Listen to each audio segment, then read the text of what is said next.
Donc l'introduction, pour essayer de comprendre les choses. Donc une fois l'explication de l'introduction terminée, si vous n'avez pas compris, c'est pas dramatique. Vous comprendrez au fur et à mesure avec les exercices et les exemples. Bon, normalement, ça ne doit pas poser de problème l'introduction. Donc dans différents domaines, on est amené à étudier des variables aléatoires pouvant prendre théoriquement toute valeur réelle d'un intervalle I de R. Donc un intervalle I de R. Et dans un intervalle I de R, c'est un intervalle, vous savez que dans un intervalle, généralement, il y a une infinité de valeurs. Donc ces variables aléatoires sont dites continues. C'est le cas par exemple de la durée du temps d'attente consultation d'un hôpital fictif.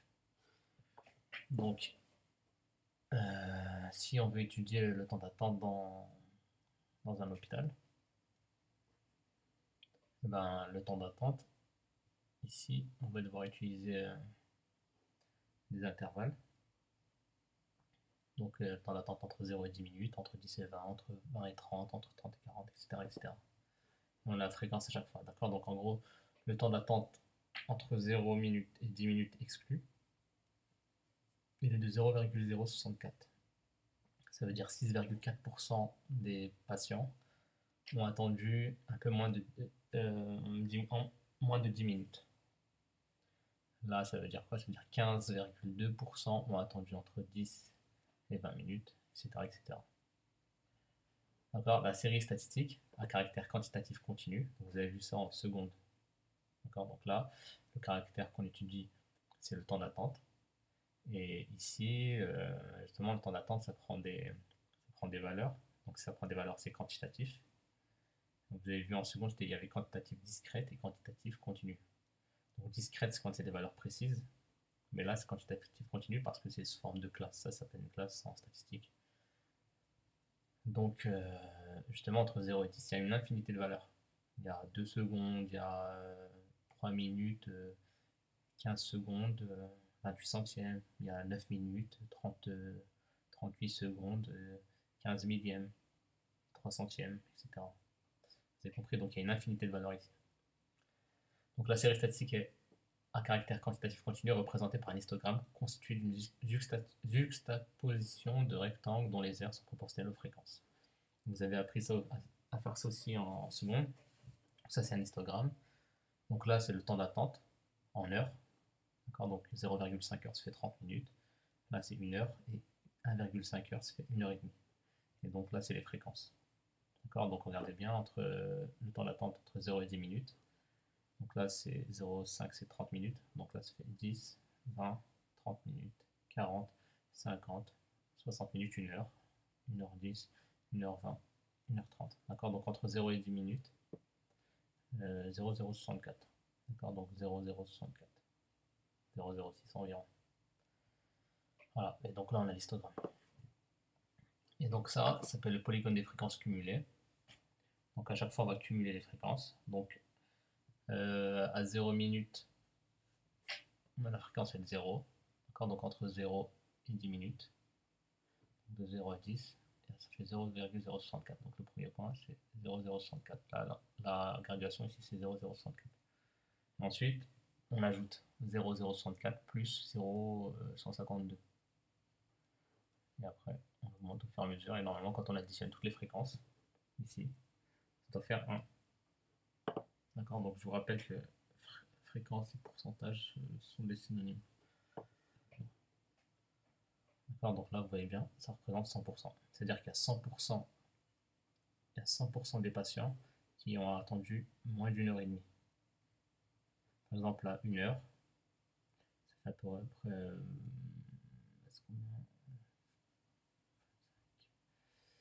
0,25, 12,5, 0,87. On va dire à peu près 0,87, 0,88, un peu plus même, 0,88 on va dire, 0,89. Donc ça veut dire qu'il y a 89% des patients qui ont attendu moins d'1 heure. Donc ici par exemple, on va dire qu'ici c'est 0,25, 32, on va dire qu'ici c'est à peu près 34, 35, 35%. c'est-à-dire à peu près 35% ont attendu moins d'une demi-heure, ceux qui sont là. Parce qu'on les cumule, si vous en rappelez en seconde. Bref. Maintenant, on va modéliser la situation à l'aide d'une variable aléatoire x, mesurant la durée en heures du temps d'attente aux consultations de cet hôpital, avec x, donc c'est la variable aléatoire, compris entre 0 et 1,5.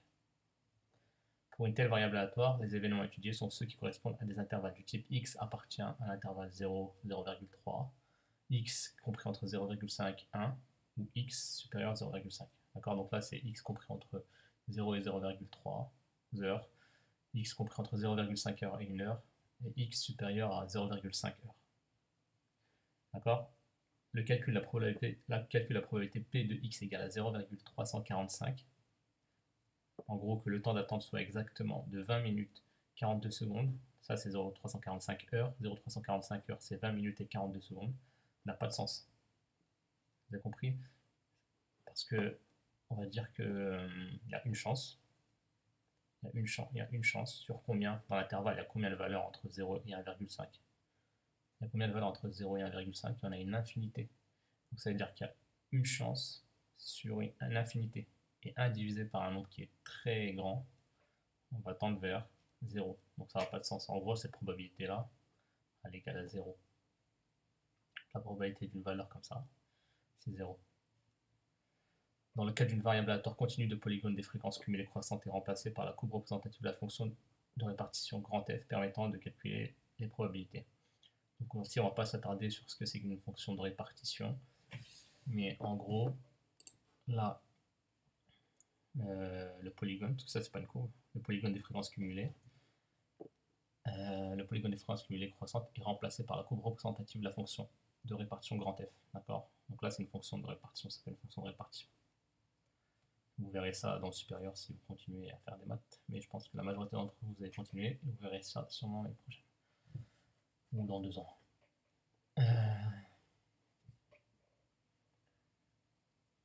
Donc on suppose que la fonction grand F, qui est ici, est définie sur intervalle 0, 1,5 par grand F de x égale à l'intégrale de 0x f de t dt, où f est la fonction définie sur 0, 1,5 par f de t. Donc là on donne l'expression, c'est un exemple. C'est l'exemple de l'exercice. D'accord, donc la fonction f de t, elle est là. La fonction f plutôt, elle est là. Sa courbe représentative, elle est là.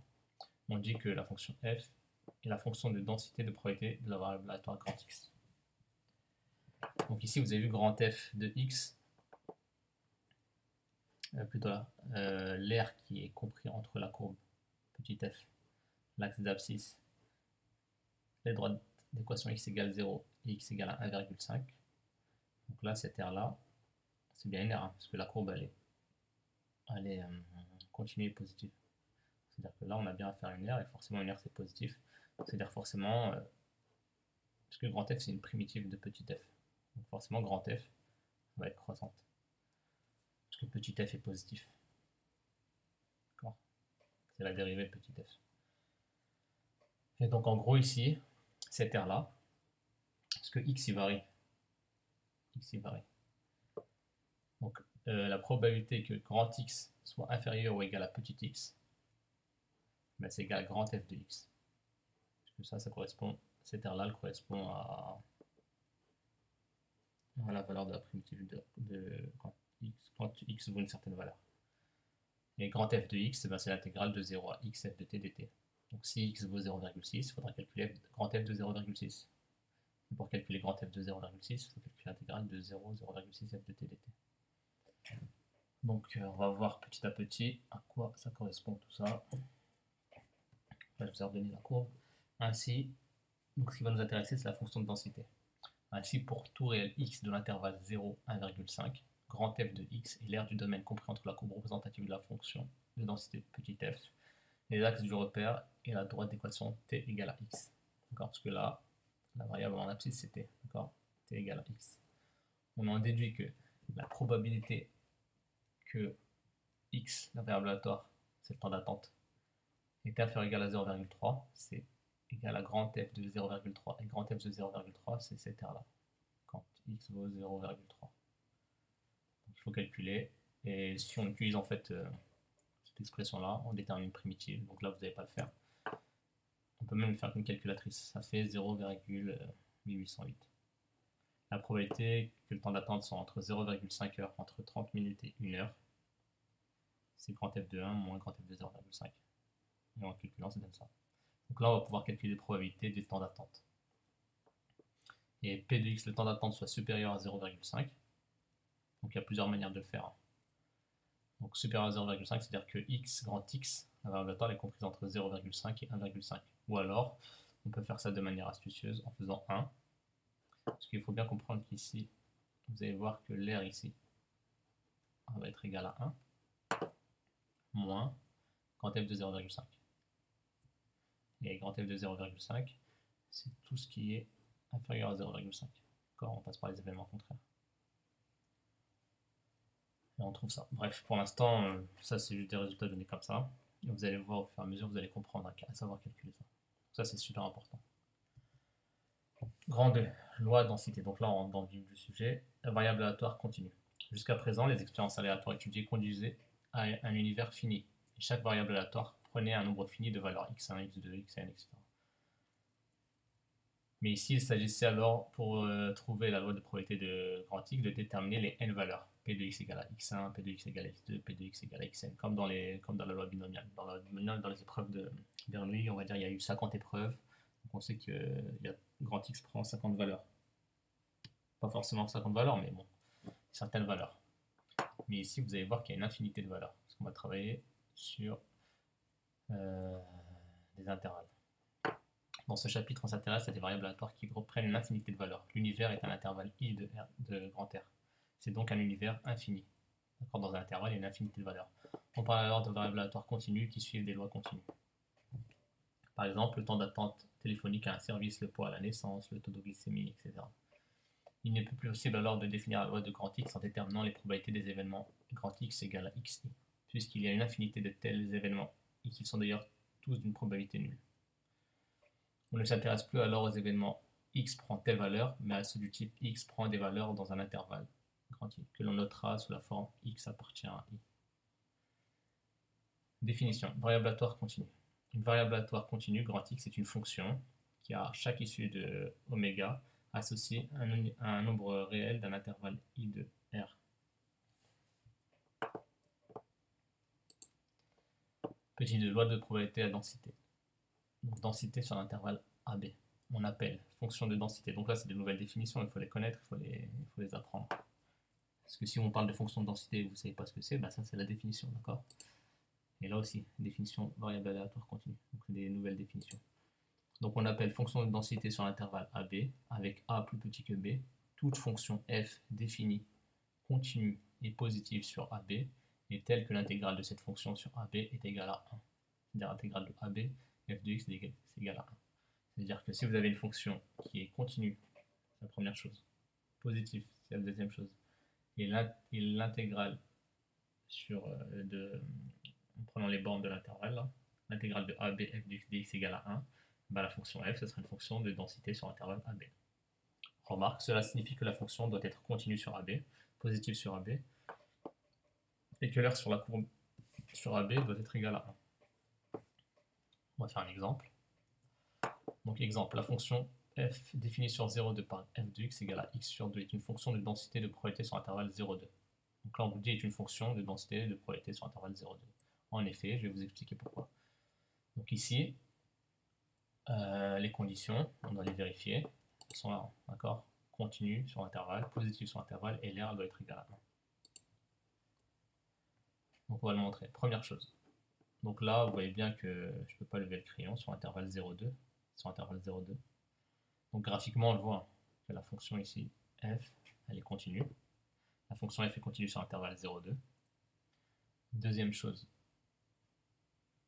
Pour tout x appartenant à l'intervalle 0,2, ben, x sur 2 est forcément positif. Donc pour tout x appartenant à l'intervalle 0,2, la fonction f est positive. Et la troisième condition, on calcule l'intégrale. Et l'intégrale de 0,2 x sur 2 dx. Donc x sur 2, vous pouvez remarquer que x sur 2 c'est 1 demi de x. Donc il va falloir déterminer une primitive de 1 demi de x. Donc 1 demi de x là, donc 1 demi là c'est un demi en facteur. Donc ça veut dire que c'est 1 demi d'une primitive de x. C'est une primitive de x, donc là vous devez savoir c'est x carré sur 2. Alors, donc 1 demi on n'y touche pas. Et une primitive de x c'est x carré sur 2. 1 demi fois x carré sur 2, ça fait x carré sur 4. Et après il faut calculer l'image de 2 moins l'image de 0. Donc l'image de 2, donc ça fait 2 au carré sur 4 moins 0 au carré sur 4. 2 au carré ça fait 4 sur 4, 0 au carré ça fait 0 sur 4. Donc ça fait 4 sur 4 moins 0.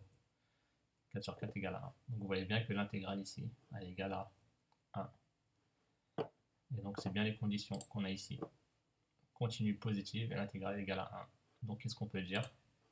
Donc on peut dire que la fonction f, définie sur 0,2, est bien une fonction de densité de probabilité sur l'intervalle 0,2. Voilà. Donc je vous laisse faire cet exemple-là. C'est le même principe. Montrer que la fonction f est une fonction de densité de probabilité. Donc vous devez expliquer pourquoi elle est continue, pourquoi elle est positive et calculer l'intégrale. Donc je vous rappelle qu'une fonction est continue si elle est dérivable. Il faut expliquer pourquoi cette fonction est dérivable. Donc on va revoir tout ce qu'on a vu au début de l'année. Et ce que j'ai vu en première. Donc il faut juste faire une phrase ou deux. Ensuite, loi de probabilité de densité f. Soit grand X, la variable aléatoire à valeur dans AB, munie d'une fonction de densité f. D'accord? Donc on a une variable aléatoire sur un intervalle munie d'une fonction de densité f. On définit la loi de probabilité sur AB de densité f en associant à tout intervalle CD inclus dans AB la probabilité que x appartienne à l'intervalle CD calculé par... Donc en gros, pour calculer la probabilité que x appartient à l'intervalle CD, l'intervalle CD c'est un intervalle qui est inclus dans AB. Donc ici par exemple dans l'illustration que vous avez, AB c'est 0,2. 0,2. Et les valeurs CD elles doivent être comprises entre 0 et 2. Donc si on veut calculer la probabilité que x est compris entre C et D, appartient à l'intervalle CD, donc cette probabilité-là, on va plus la noter, souvent vous la verrez notée comme ça. P de x compris entre C et D, et ben c'est égal à quoi? Pour que la variable aléatoire soit comprise entre x, que la variable aléatoire x soit comprise entre C et D. Donc en gros, il faut calculer, il faut déterminer l'air qui est ici. Et donc il faut calculer l'intégrale. Donc il faut calculer l'intégrale de la fonction de f de x dx entre C et D. L'intégrale de C à D f de x dx.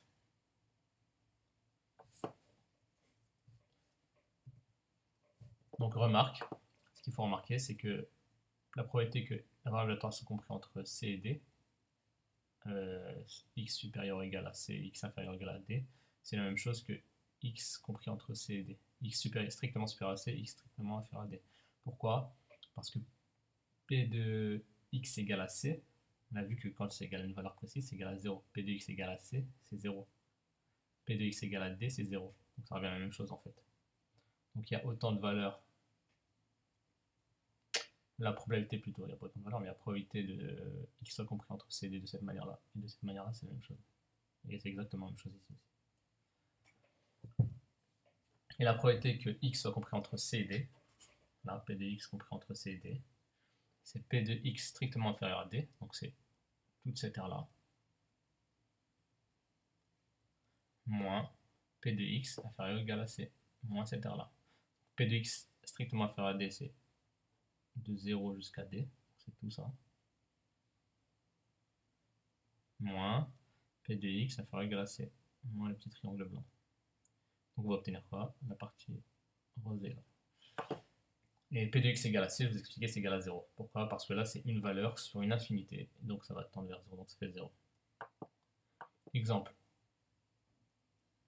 Soit la variable aléatoire x qui suit la loi de probabilité de densité f de l'exemple précédent, donc de l'exemple que vous devez faire. Déterminer la probabilité de l'événement P de x strictement supérieur à 0,5 et de l'événement x strictement inférieur à 0. Voilà, c'est ça qu'il faut calculer. Donc je vous laisse faire. Vous faites ça pour lundi.